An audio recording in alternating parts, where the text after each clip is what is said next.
Bismillahirrahmanirrahim. Al-Fatihah. Alihi wa ashabihi wa azwajihi kafatil anbiya'i wal mursalin wal ulama'i al-'amilin wa 'ala ibadillahi as-salihin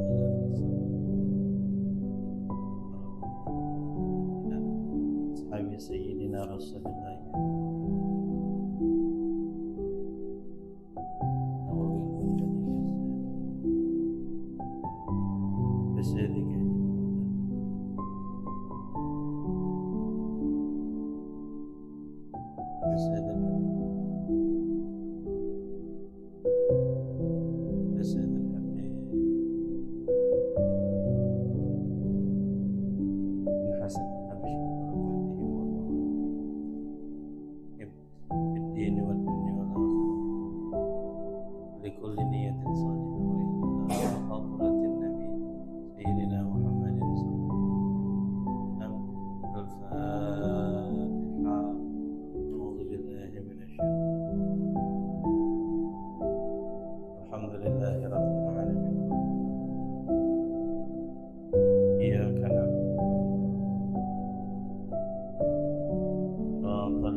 Bismillahirrahmanirrahim.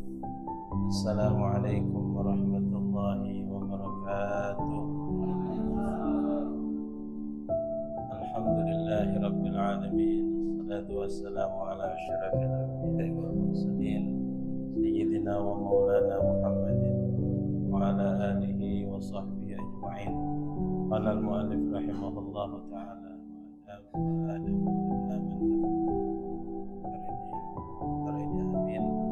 قال الله تعالى في كتابه العزيز قال سبحانك لا علم لنا إلا ما علمتنا إنك أنت العليم الحكيم اللهم افتح علينا حكمتك وانشر علينا رحمتك يا ذا الجلال والإكرام بسم الله وسبحان الله والحمد لله ولا إله إلا الله والله أكبر لا حول ولا قوة إلا بالله العلي العظيم وداهر الداهرين رب اشرح لي صدري ويسر لي أمري واحلل عقدة من لساني يفقهوا قولي أما بعد. Alhamdulillah, bersyukur kepada Allah Subhanahu wa taala. Malam hari ini atas izin Allah kembali kita dipertemukan oleh Allah Subhanahu wa taala dalam musholah Nurul Jannah ini melaksanakan salat Isya secara berjamaah. Lanjutkan dengan majelis ta'lim, mudah-mudahan seluruh apa yang kita kerjakan diterima oleh Allah Subhanahu wa taala. Salawat dan salam kepada junjungan agung kita Nabi besar Muhammad sallallahu alaihi wasallam, kepada seluruh keluarganya, para sahabatnya, para pengikutnya dan para pecintanya ila yaumil qiyamah. Semoga dengan salawat dan salam ini Allah Subhanahu wa taala akan menyelamatkan kita pada hari kiamat kelak. Amin ya rabbal alamin. Ma'asyiral hadirin rahimakumullah. Tidak terasa kita ada di penghujung daripada bulan Zulqa'dah. Kalau tidak salah malam ni malam yang ke-29, kalau tidak salah. Kasana malam ke-29, coba dicek lagi. Tapi tidak lama lagi pemerintah ini bakal mengadakan sidang isbat menetapkan tanggal 1 Zulhijjah. Karena kaget tanggal 10 Zulhijjahnya sama atau tidak dengan wong wukuf di Arafah, kaget kita jengok keadaan. Ada wong ini nyatakan Idul Adha itu tengok mak mana keadaan wong berangkat haji.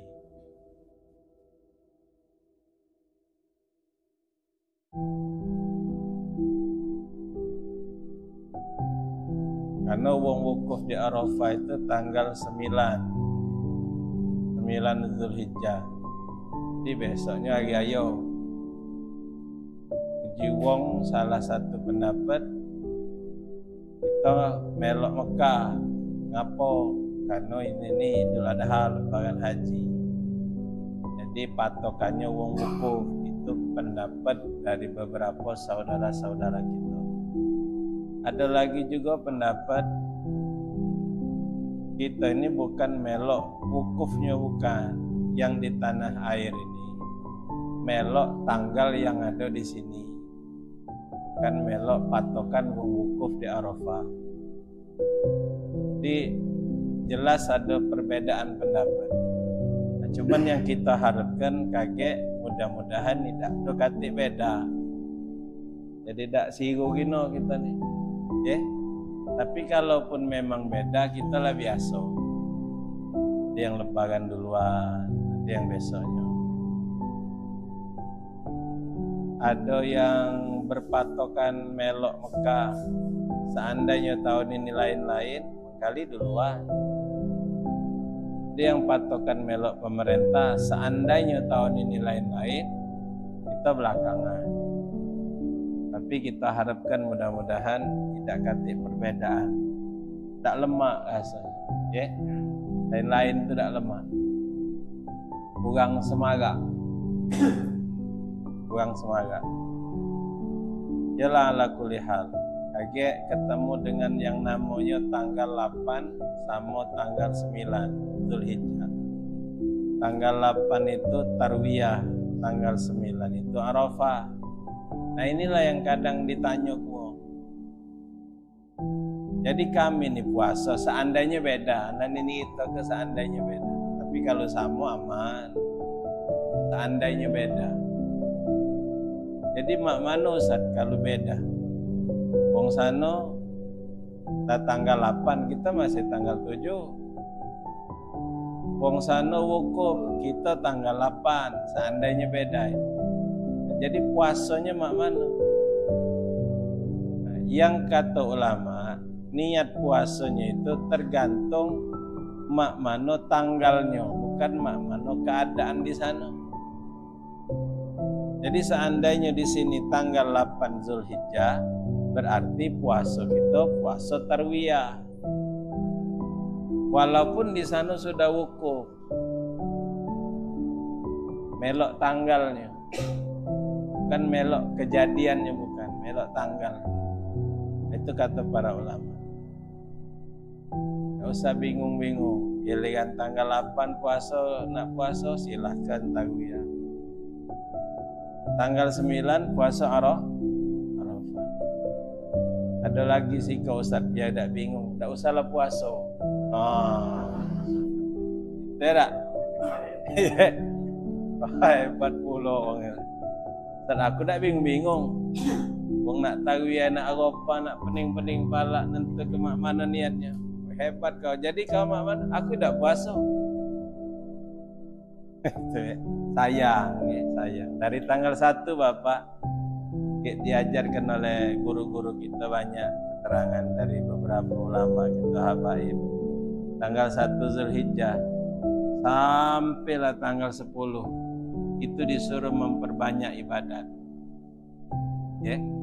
Tapi kalau puasanya sampai tanggal 9, boleh tak 1, 2, 3, 4, 5, 6, 7, 8, 9 itu bagus.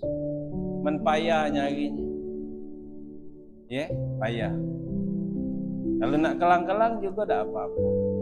Yang penting 10 awal Zulhijjah itu jangan kita hidup-hidupkan dengan amalia-amalia yang baik. Puasa kita sunnah ya.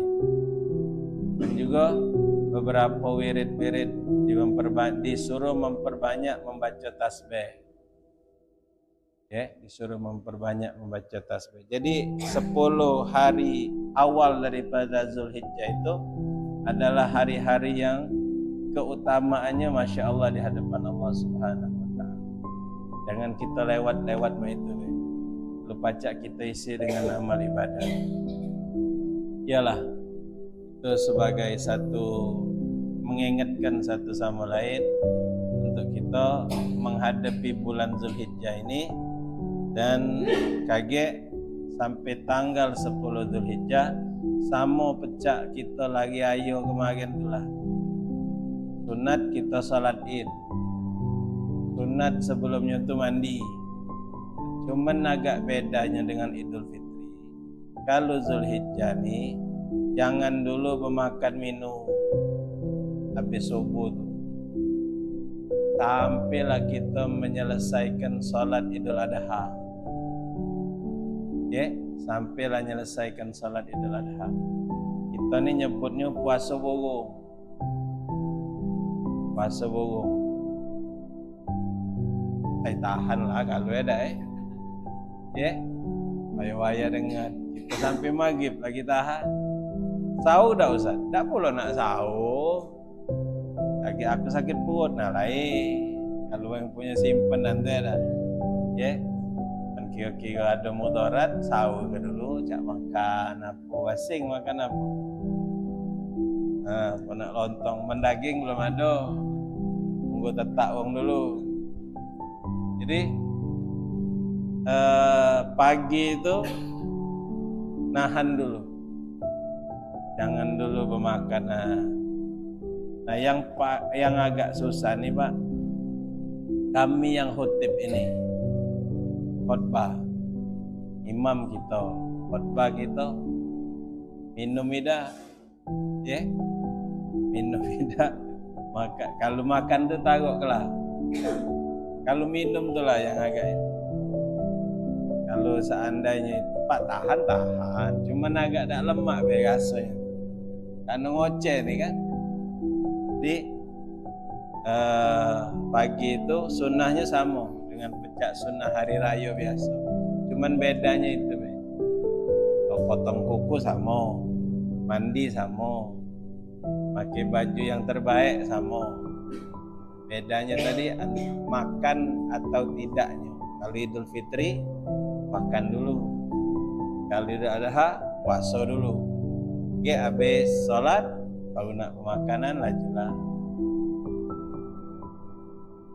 Banyak memperbanyak takbir sampai hari tasyrik 11, 12, 13. 10 Zulhijjah itu Idul Adha. 11, 12, 13 itu diperbanyak takbir. Kalau kita ni biasanya habis solat 5 waktu. Habis solat 5 waktu. Takbiran. Zuhur takbiran. Lain sama Idul Fitri lain. Nah sampai hari tasyrik itu waktu ngapa 4 hari ni? Itu waktu motong hewan kurban tu 4 hari. 10, 11, 12, 13 Zulhijjah. Itu cerita sedikit masalah Idul Adha. Kalau dah katik perubahan tanggal 27 malam 28 kaget wong nak sidang. Ini malam 29. Tanggal berapa? 26 main. Ya benar, besok. Kalau dah katik perubahan besok wong sidang isbat, tentukan kapan tanggal 1 Zulhijjah 1446 Hijriah. Yalah, kita melok ibe apa yang sudah ditetapkan oleh qadi, oleh pimpinan kita. Karena kita dak kati ilmunya, dak kati alat. Bismillahirrahmanirrahim. Wa qala al-musannif rahimahullah wa nafa'na bihi wa bi'ulumihi fi dunya yaqul. Kita melanjutkan materi di dalam kitab Nasaihul Ibad wal maqalatu salisata asyara. Maqalah yang ke-13 Anil Hasan Al-Basri radhiyallahu anhu. Daripada Al-Imam Hasan Al-Basri. Siapa beliau ni? Salah satu yang termasuk tabi'in. Tabi'in ini muridnya sahabat.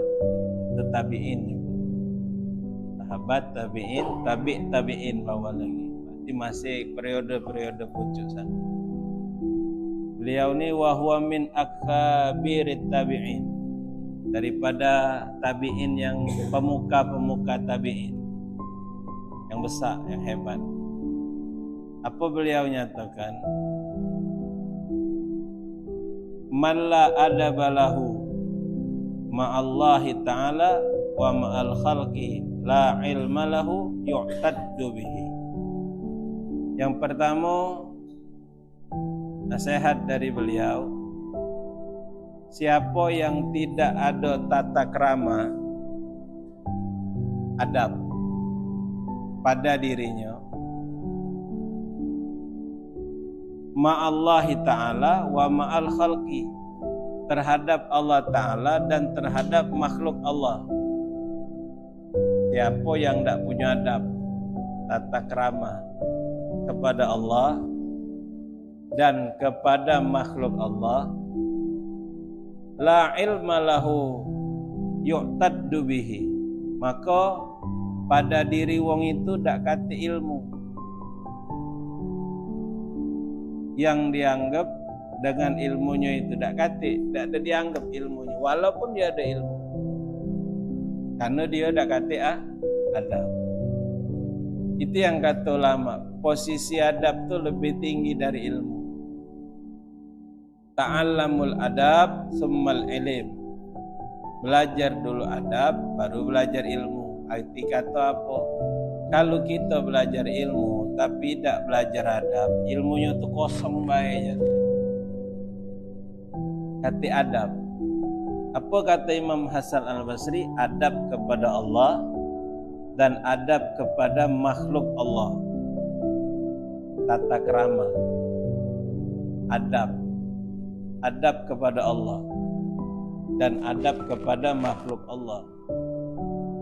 Kita bapak sebagai hamba Allah, memang Allah itu maha kasih sayang. Allah itu maha kasih, Allah maha sayang. Allah maha pemaaf, Allah maha pengampun, Allah maha kasih, Allah maha sayang. Tahu kita nih Allah maha kasih sayang, Allah maha pengampun, tahu. Nah, cuman terkadang kita ini berbuat sesuatu yang salah dengan bahasa kita nih, biarlah tak apa-apa buat salah, Allah maha pengampun juga, galak cak itu nah. Nah, pecah nyepele ke perbuatan salah dengan alasan apa? Allah maha pengampun juga. Allah benar maha pengampun, Allah benar maha pengampun, Allah maha penerima taubat, benar. Nah, cuman kita manusia ini sadar diri, seandainya memang terlaku salah, taubat. Seandainya berbuat lagi, taubat lagi. Nah, yang bahaya itu ada pikiran, apa-apalah, maksiat sekali nih, agak minta ampun. Dia tuh tahu Pak, itu tuh salah. Ya, dia tuh tahu yang digawe kenya tuh salah tuh tahu, bukannya tidak tahu. Dia tuh tahu gawe yang dilakukannya itu ngelanggar hukum. Tapi dia nganggap satu hal yang sudahlah, agak baca minta ampun. Nah, yang jadi bahayanya itu apa?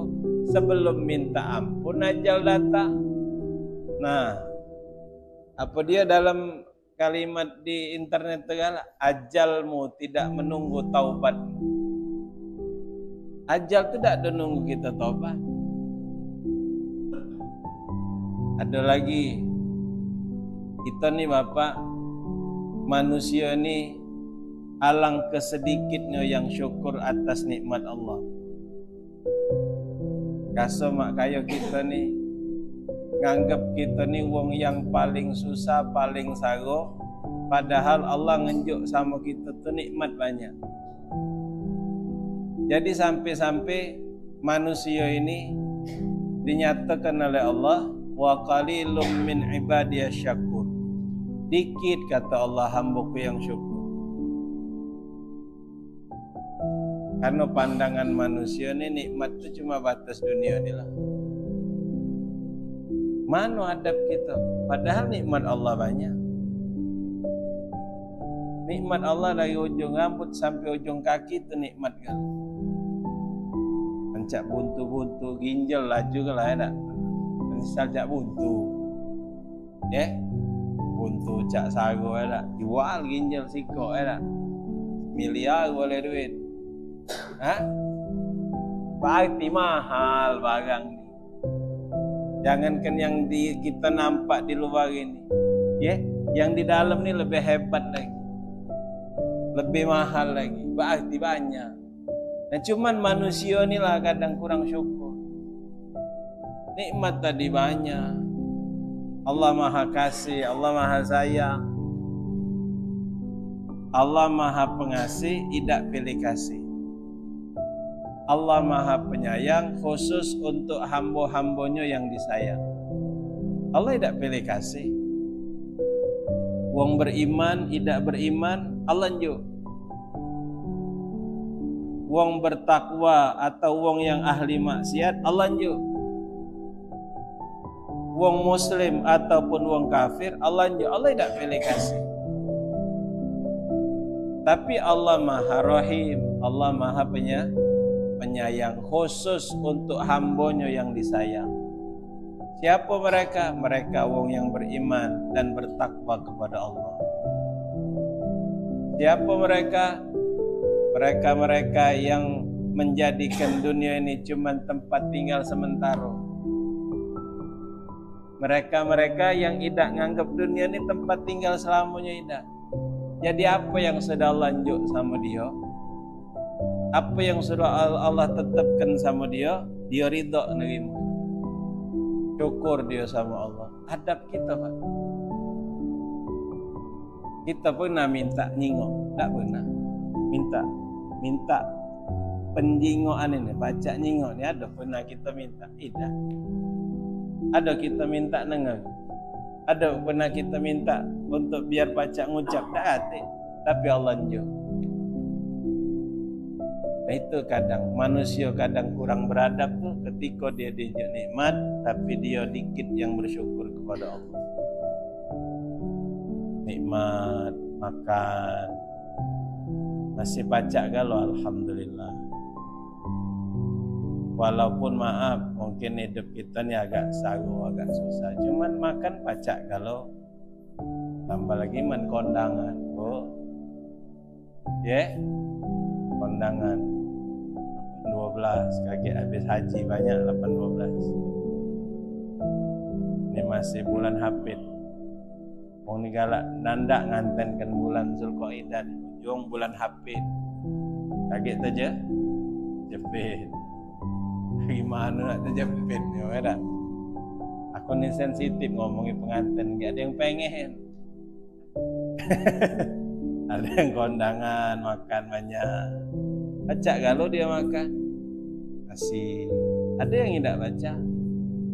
Itu bagian masing-masing. Cuman kita ni adab kita kepada Allah sebagai hamba, kita ni makhluk Pak. Dari mulai bangun tidur sampai tidur lagi tidur itu tak lepas nikmat Allah. Mak mana cara kita syukur kepada Allah? Itu kita kepada Allah. Tambah lagi kata Imam Hasan Al-Basri, kita kepada makhluk Allah yang lain, sesama manusia dan makhluk Allah yang lain. Kita sama manusia belan yang memang ada perhitungan. Ana hari Sabtu yang lewat, Sabtu tadi, Sabtu pucuk lagi, ada di Perumnas ramai ibu-ibu. Ada sikok nanya Pak, ibu-ibu, Ustaz aku nak nanya. Ya juga. Ada orang berhutang dengan aku. Boleh tak Ustaz? Aku tidak mengikhlaskannya. Jika pakem ibu. Iya Pak. Serius sana. Dua Sabtu yang lewat. Boleh tak Ustaz? Aku tak nak mengikhlaskan hutang aku itu. Puluhan tahun itu hutang. Itu beratnya Pak sama manusia. Jangan kita asal, biarlah minta ikhlas ya. Apa je ibu itu? Banyaklah ngajari aku Ustaz. Sudahlah, ikhlaslah. Tak usahlah diungkit lagi lah puluhan tahun, menyolah ke mana-mana. Bagi yang baca mengikhlas ke baca, bagi yang tak baca. Itulah yang kita takutkan kalau kita ni punya masalah dengan manusia. Ya, yang kita takutkan. Misal kita ni punya salah, bukan sangkutan utang piutang. Punya salah yang pacak selesai dengan kata-kata maaf. Kita punya salah dengan uang. Kita minta maaf. Minta maaf, minta ikhlas, minta syukur, minta ridha. Kita nak menjaga hubungan baik. Dia tak maaf ke? Kita tak salah lagi. Kita lah sudah minta maaf. Tapi kalau sangkutan utang piutang, tidak cuma habis di kata-kata maaf. Kalau orang itu ikhlas ke lemah. Kalau dia nak ikhlas, pecah kemarin ni. Sepanjang anak galak ngisi acara, sekali itulah dapat pertanyaan main. Aku tak galak Ustaz, ikhlas kan. Puji berani ibu ini. Tengah wong kami Pak dia ngomong. Tengah wong kami, dia ngomong aku tak mengikhlaskan.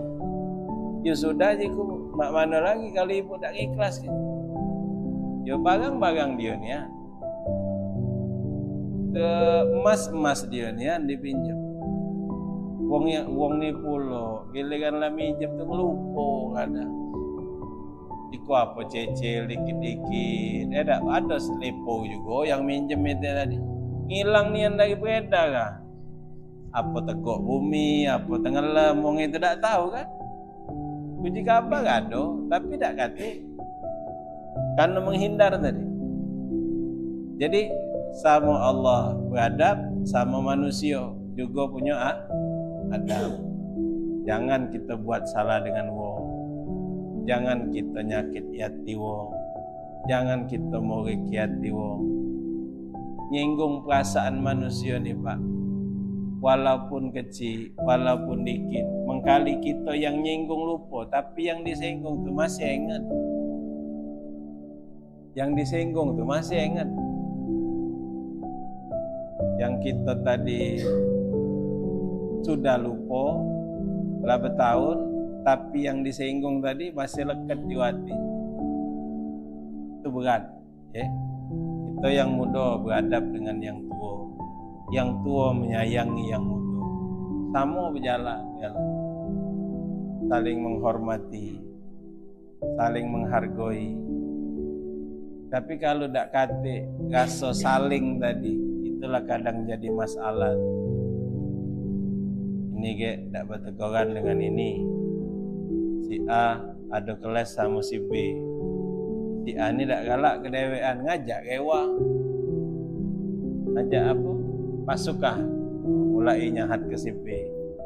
Si B juga tidak galak kedewean. Ngajak rewang pula. Jadi ada gap-gap. Dihindari. Kita yang muda dengan yang tua mana? Kalau dulu kami diajar ginian Pak. Kita dulu, anak sekarang ni ya Allah nyinggung. Giliran pergi tahlil, pergi acara, perhatikanlah. Yang nyendek, waktu dulu kami masih bujang-bujang dulu. Yang nyendek itu cuma wong tua. Pergi tahlil. Dulu. Masuk rumah. Misal kosong masih di dinding. Bagat dinding tu kosong. Kita duduk. Ada wong tua masuk. Nengah kita muda. Yang nendek wong tu, wong tua. Mak ini tak terti lagi. Walaupun wong tua tadi tu datangnya lambat. Nyawa pula budak ni salah wak itu ni yang datang lambat. Payah nyari adab mak ini. Payah. Kita maaf. Bukannya nak minta gegoi, bukan. Tidak, minta maaf ni. Anak ni datang, dia minta orang ceramah. Diminta ceramah. Ya anak takutlah basing, nak duduk di mana basing. Anak tak pula Pak kalau masalah yang duduk ini ni wong tua tak pula. Muda-muda. Masih muda-muda no. Nyendek kalau. Kita yang ya taruh kita baru datang, salah kita ni aneh dah. Taruh kita ni jauh bukan wong situ. Datang. Duduk di tengah-tengah. Dewean puluh aku duduk. No, tercancang dikelilingi wong. Sikok tak kata, Ustaz sini Ustaz. Apa Ustaz? Duduk sini, tak kata. Apa nak ada yang berangkat, tunjuk kata, tak kata dah. Tu dah kau awasi baik. Tak pula nak jadi masalah. Cuman nyingok kenyo. Jauhnya adab wong zaman dulu sama zaman ini. Makan hidangan. Pernah rasanya anak masalah hidang. Dah jarang tapi makan hidangan wong lapan. Okay? Dulu belajar teko nyaji ke laut tu ada cara. Ayam, daging misal kari, pentul, sate, bolonya, nanas, sambal, ya, ada seberangan. Ini nusut, ada kena aja kita model main ini. Kalau dulu Pak, kalau hidangan dengan wong tua mana berani ngembek? Wong tua dulu. Ini wong tua kalah cepat. Cuman lah jarang nyari hidangan. Wong tua ni lambat makan. Nah, dikit-dikit. Tak budak tadi laju. Iya. Jangan dak ada piring lauk tu jadi kena piring nasi. Imponya bae sama nasi ada. Adab, lah payah nyari adab. Ya. Tak payah. Obeng. Payah nyari wong obeng mah. Makan model Perancis kalau. Berjuang apa Ustaz sekarang ni banyak wong Perancis. Yang budak muda zaman dulu lah tua kalau. Katik yang obeng. Ya, jadi adab sesama manusia. Ada Pak sikok kitab. Kami dulu belajar Adabul Insan, tipis nian kitab. Kecil kitab Melayu. Adabul Insan. Dia belajaran sehari-hari ni lah. Tekon apa beduk lagi ada adab. Nama beduk ada di situ kitab itu. Cara nama beduk. Kalau beduk Jumat sudah pernah aku cerita ke lain. Beduk Jumat itu 2 kali putaran. Tak lama. Ini gentum baik, nah beduk Jumat tidak kata lagu lagi, tapi tidak jadi masalah, itu bukan hukum, ya. Yang kalau sesama manusia ini kan ada adabnya, ada tata keramanya, orang tua. Nah, sikok anak kadang, anak pemotor, wong pemotor dengan wong tegak pinggir jalan. Adabnya wong yang pucuk kendaraan nego. Bukan wong tegak tu nego. Adabnya, tata keramanya. Wong yang pucuk kendaraan nego wong yang di jalan. Ngapo? Dia ni lagi ngawak motor, ngawak sepeda. Mandi kejut wong dari pinggir. Son, kan nak noleh. Dia dah kira konsen. Noleh dikit laju depan. Sepeda listrik anak 3 ekor. Lantu. Sepeda listrik kata bunyi. Kita tak tahu. Adabnya wong yang pucuk kendaraan negor wong yang di pinggir jalan. Jangan kita ngejut-ngejut. Misal wong ni ngawas, tak pulak lah. Di motor santai, ngawas kanan kiri baca. Tak apa-apa, angkat tangan. Ini yang dikejutkan itu Pak. Itulah jauh lagi teriak gua. Jauh lewat motor. Son. Yang berteriak ni tadi. Tinggal kita nak toleh apa idak ini. Idak toleh ke ujung sombong. Mentoleh kaget bahaya. Sudah lewat ke. Kalau orang yang ngerti lemah. Yang idak sombong ni ustaz itu. Kita lah tegur noleh lagi dah. Salah gitu. Itu yang pertama. Apa lewat lagi. itu kemakan tadi. Makan ini jangan. Yang pertama, adab kita kepada Allah, adab kita sesama manusia. Banyak Pak cerita adab ni banyak. Tambah lagi sesama manusia, yang tua, yang muda. Kita sebagai orang tua kepada anak, anak terhadap orang tua. Ya, banyak. Kemudian apa nasihat yang kedua dari Imam Hasan Al-Basri? Wa man la sabra lahu ala tahammulil balaya wa adal khalqi wa ala masyaqqati ijtinabil ma'asi wa ala ada'il faraidi la dina lahu yu'taddu bihi. Siapa yang tidak ada kesabaran pada dirinya, tak kata kesabaran pada diri, ala tahammulil balaya, dalam menanggung cobaan, wa adzal khalqi, dan gangguan makhluk Allah sesama manusia, wa ala masyaqqati ijtinabil ma'asi, dan dia tak bersabar dalam menjauhi segala maksiat, wa ala ada'il faraidi, dan dia tidak sabar dalam menunaikan kewajiban, la dina lahu yu'taddu bihi, maka tak kata agama pada dirinya. Sabar apa tadi? Sabar dalam menanggung cobaan. Ketika mendapatkan ujian dari Allah. Dah sudah pernah rasa sampai kita ni Pak tak lepas nikmat ujian tu silih berganti dalam keseharian kita. Kadang-kadang kita boleh nikmat sesuatu yang lemah yang kita rasa, tapi kadang juga kita tak lepas dari sesuatu yang tidak lemak bagi yang kita rasa. Cobaan, ujian, bala, sakitnya kita, masalah kita ni lain-lain. Masalah kita ni lain-lain. Ada masalah di rumah, ada masalah dengan tetangga, ada masalah di gawean, ada masalah dengan anak, ada masalah dengan dulu, ada masalah dengan kawan, ada masalah ekonomi. Pokoknya banyak macam-macam masalah kita.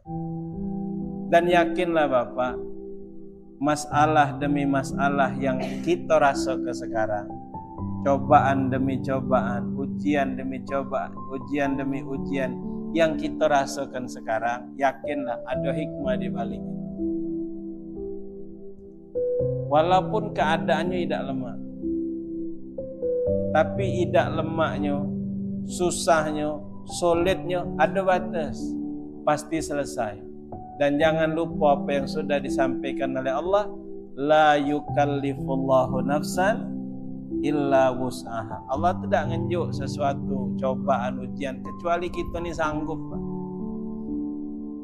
Sanggup kita ni. Allah tu lebih tahu dari diri kita. Kita ngasuh berat, kita ngasuh susah, Allah tahu kita sanggup. Dan sikok lagi apa? Cobaan dan ujian itu pasti bakal kita lewati.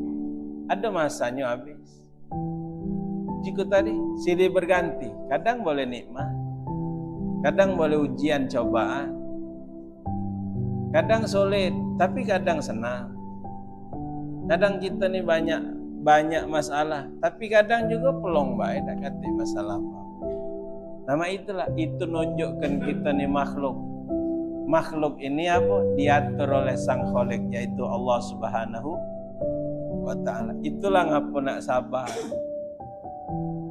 Cuman kita ni seandainya mendapatkan sesuatu, misal sakit, kan syariatnya berobat. Sabar, kita sabar. Cuman kita mencari solusi jalan keluar. Kalau ada masalah, dicari ke jalan keluarnya mana. Bukan arti kata sabar itu kita diem baik. Sakit misal, sudah diem ngapa tak berobat? Sabar bela. Allah galau. Pecahnya benar Pak, cuman syariat dia tak jalan. Kalau berobat, kalau sakit berobat. Ngapa nak berobat? Biar kita ni apa? minta kepada Allah. Dengan berobat itu sehat. Ketika sehat untuk ibadat. Kalau sakit mak mana? Cuman yang tidak boleh itu nganggep obat itu menjadi hal penentu sembuh atau tidaknya kita. Itu tidak boleh. Oh ya, aku minum obat ini. Oh ya, selemak nian pala. Rasa enteng nian. Hilang kalau pening-pening. Bekat minum obat. Nah itu tidak boleh. Tak boleh. Tak boleh model itu, tak boleh. Jadi sabarnya kita atas apa yang Allah karunia, Allah cobakan dengan kita, baik itu balak dan ujian yang lain, tetap kita sebagai hamba Allah yang awam ini mencari solusi biar masalah kita itu selesai. Misal kita punya utang sama manusia, itu masalah buat kita. Wih, kau ni utang bayar lah, boy. Sudah aku tawakal bela. Oh, utang bayar tetap. Tak baca dijawab dengan tawakal, tanggung jawab kita. Mak mana kita ngejo kan? Ikhtiar usaha untuk membayar utang kita. Jadi sabar itu bukannya cuman nerimo dengan yang ada, tetapi kita untuk berusaha memperbaiki. Arti kata tadi apa? Kalau sakit obat. Kalau ada utang itu masalah buat kita, berusaha untuk dibayar. Memang ujungnya kita tawakal, wajib Pak kita tawakal. La haula wala quwata illa billah itu wajib. Kan tidak baca, kita tuh cuman syariat be. Tetap yang nentukan segala sesuatu ni Allah Subhanahu wa taala. Sehebat apapun usaha kita, kalau Allah tidak mengizinkan tak baca juga. Ya, sabar terhadap cobaan, gangguan makhluk Allah. Ini agak berat Pak kita nih kalau gangguan makhluk, apalagi sama manusia. Tapi kita bukan arti kata tidak sabar kita tuh jadi kita ribut dan segala macam. Paling tidak, kalau seandainya ada masalah sesama manusia, dicarikan jalan keluar dengan yang baik. Kita ni ada dengan bangun rumah, ada yang bangun rumah sebelah kita, dengan banyunya nyampak di kita. Sudah sabar bela. Kalau sabar rumah kita banjir, banyu hujan tadi. Caranya apa? Diomong ke baik-baik, dijelaskan baik-baik, dicari jalan keluar baik-baik. Gangguan dari wong juga yang lain-lain yang menjadikan diri kita tidak lemah. Apalagi sabar dari apa? Sabar atas menjauhi segala maksiat. Pengen gitu nih, pengen maksiat ini, sabar, jangan digawe, jangan dituruti hawa nafsu, sabar, ampet-ampet, jangan melo-melo, gawe tak benar. Misal ada galak wong nganten gini, make organ biduan ni waras-waras pula. Lah waras tadi bajunya na'udzubillah.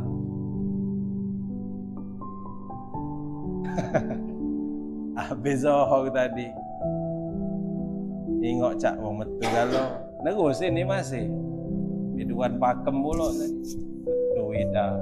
Metu ida. Ada jarang-jarang biduan model macam itu. Metu, nah sudah. Padahal kita lah tahu Pak, tidak mungkin lah tidak ngawas. Sedikit banyak tawa.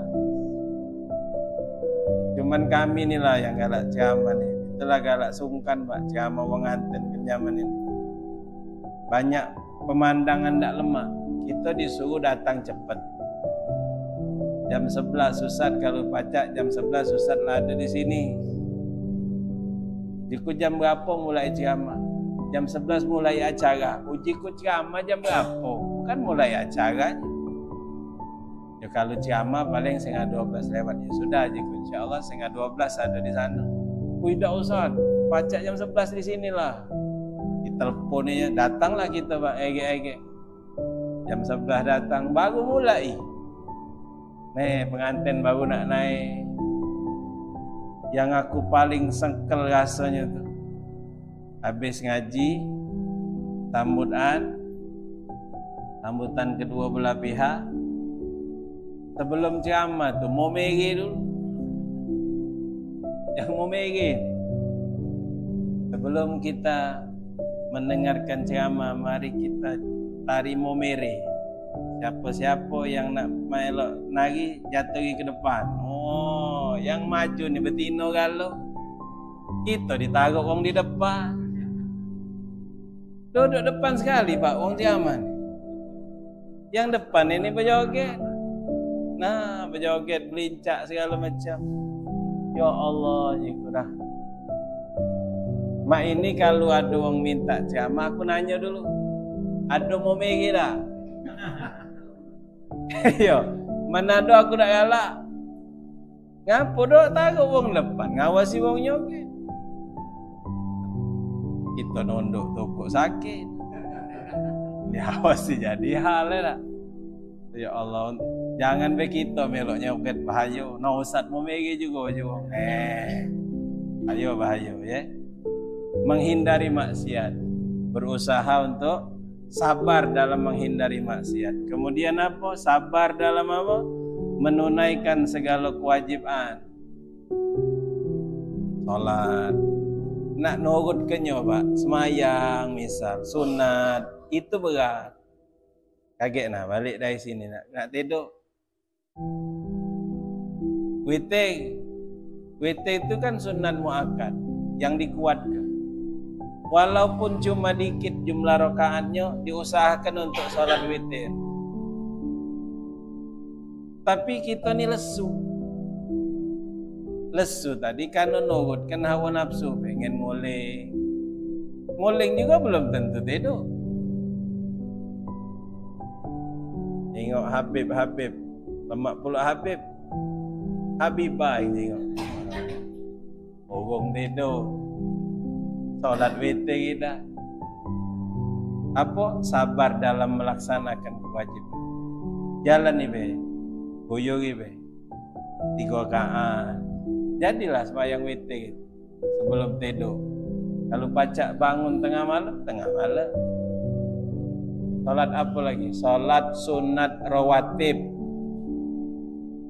Salat yang mengiringi salat wajib. Kalau kita Bapak hadirin sekalian dilanggar di masjid, mudah-mudahan masih tegawi. Cuman mandi rumah payah ngawi kenya. Rawatib itu. Salat sunat rawatib itu. Giliran dilanggar di masjid, mudah-mudahan masih pacak kita ngawi. Tapi mandi rumah beratnya bukan main. Habis isya, sebelum isya, sesudah isya, sebelum subuh, zuhur, sebelum zuhur, sesudah zuhur, sebelum asar, maghrib, sesudah maghrib. Kalau memang ada waktu sebelum maghrib, ada juga yang maghrib. Tapi kalau di rumah beratnya bukan main. Itu perlu kesabaran untuk melaksanakan perintah Allah Subhanahu wa taala. Kemudian yang terakhir, 8:30 hampir sejam ini ngomong kalah jamaah maulid. Oh kita nih agak cepat ya.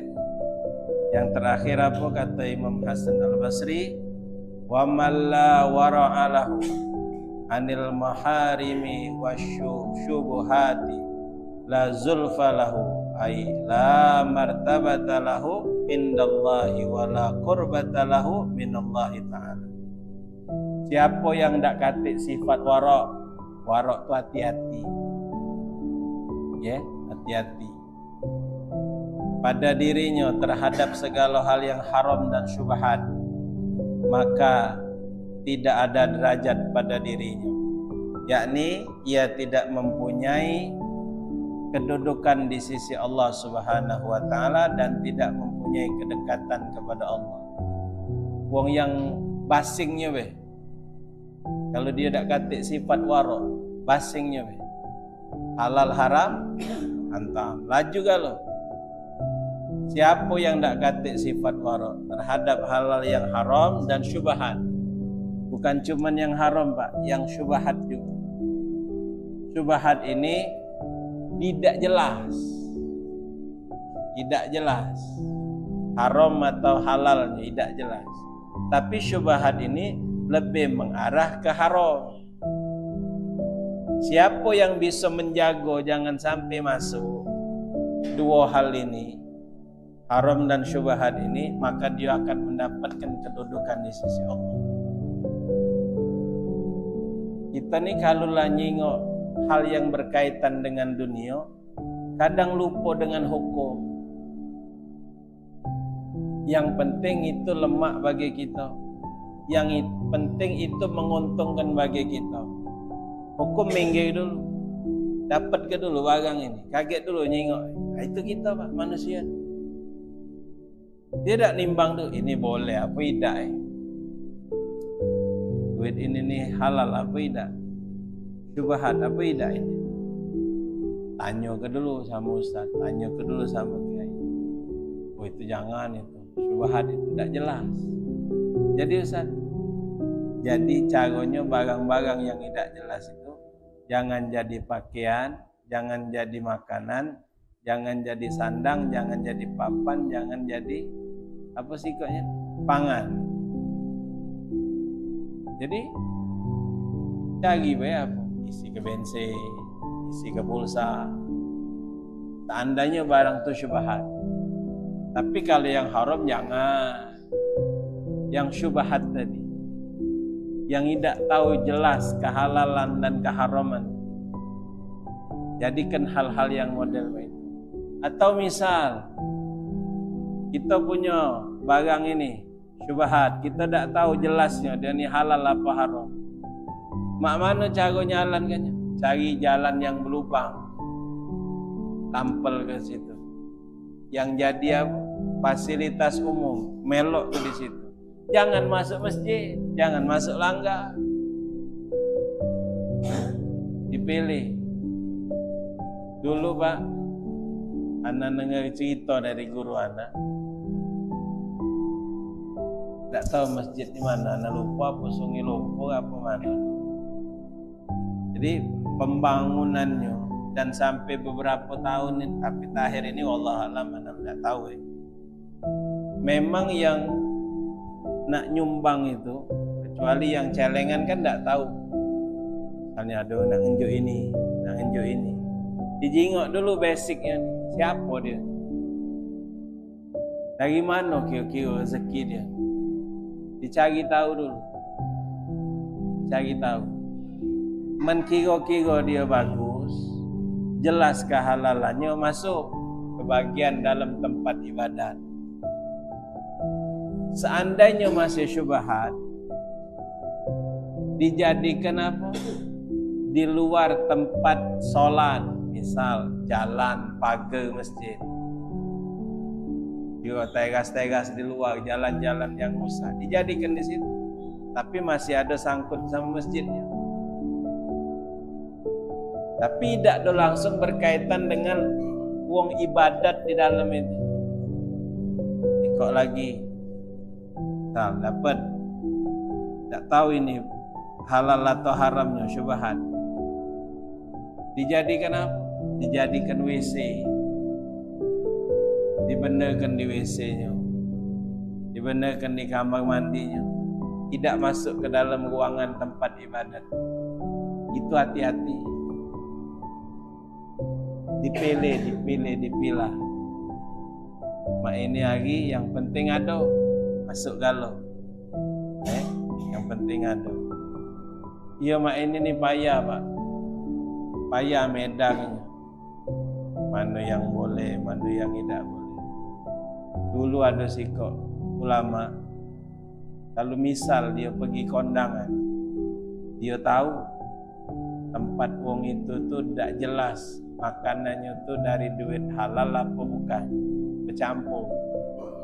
Jadi balik dia kondangan, dikuek-kueknya lagi mulutnya sampai temuntah, dimetukannya lagi.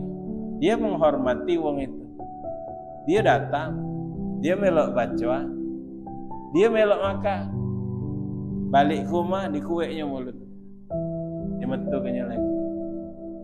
Namun kita tak terangkat model mak itu dah ngopo lagi ada. Besar pula irisan ayam nyawang sedekah yang itu. Ya duitnya kita tak tahu dari mana. Ya. Jadi menjaga sifat warok tadi. Mana yang boleh, yang kita jelas kehalalannya silakan. Tapi kalau tak jelas, kalau baca dihindari. Tambah lagi yang haram. Jadi ma'asyiral hadirin rahimakumullah, 3 nasihat dari Imam Hasan Al-Basri. Apa tadi? Adab kita kepada Allah dan sesama manusia. Kedua, kesabaran kita dalam menanggung cobaan dari Allah. Ada lagi gangguan dari makhluk. Sabar juga dalam menjauhi maksiat, sabar dalam melakukan ibadat. Kemudian yang ketiga, sifat warok. Jaga kehati-hatian kita. Jangan sampai haram dan syubhat masuk dalam kehidupan kita. Mudah-mudahan Allah Subhanahu wa taala menjaga diri kita dan Allah Subhanahu wa taala terus membimbing diri kita untuk istiqamah menjalankan perintah Allah, jauh daripada larangan Allah Subhanahu wa taala. Mudah-mudahan kita sekalian akan dijadikan oleh Allah hamba-hamba yang istiqamah untuk taat dan patuh kepada Allah Subhanahu wa taala. Amin ya rabbal alamin. Sekian walafu minkum jami'an. Assalamualaikum warahmatullahi wabarakatuh. A'udzu billahi minasyaitonir rajim. Bismillahirrahmanirrahim. Alhamdulillahirabbil alamin. Allahumma shalli ala sayyidina wa ala ali sayyidina Muhammad. Allahumma iftah 'alaina bi fadhil 'arifin wa yafqihna fid din wa 'allimna at-ta'wil wa hdina ila at-tariqil mustaqim. Shalli wa sallim ala jami'il anbiya wal mursalin. Walhamdulillahirabbil alamin. Taqabbalallahu minkum.